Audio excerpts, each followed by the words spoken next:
Bali Maharaj. He was the sovereign of the three worlds. He came from a lineage that was known to never break a word of honor. But all that changed when he took 3 steps, 3 massive steps that took away both wealth and honor. Bali Maharaj was the grandson of Prahlad Maharaj. Under the guidance of the sages and his guru, Shukracharya, he engaged himself in performing the Ashvamedha Yagya.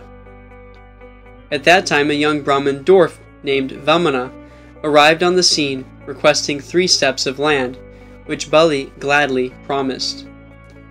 Shukracharya, however, informed Bali that this person was Lord Vishnu in disguise, who had come to take away all his wealth and give it to his enemies, the demigods. But Bali refused to break his word of honor for self-interest or even at his guru's orders. He was only interested in pleasing Krishna. Much as foretold, Bali lost everything in only 2 gigantic steps. Desiring to advertise the glories of Bali Maharaj, Lord Vamana arrested him for not fulfilling his promise in regard to the Lord's 3rd step.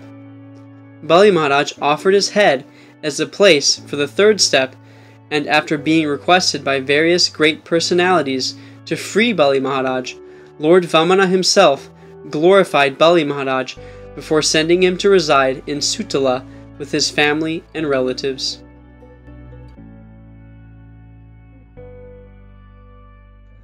Narada Muni. And he was just 5 years old when he was orphaned. His mother was bitten by a snake.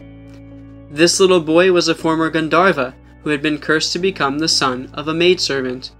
By the mercy of the Lord, he came into contact with the elevated Bhaktivedanta sages, who gave him their mercy and transcendental knowledge.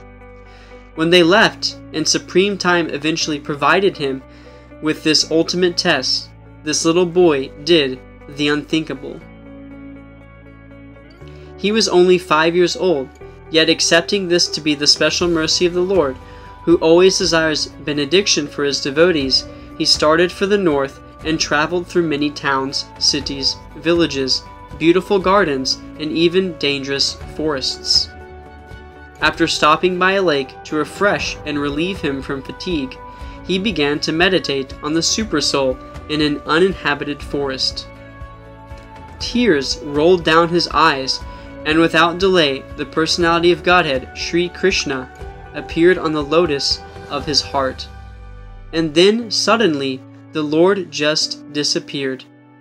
Narada tried to bring him back with the same meditation process, but to no avail.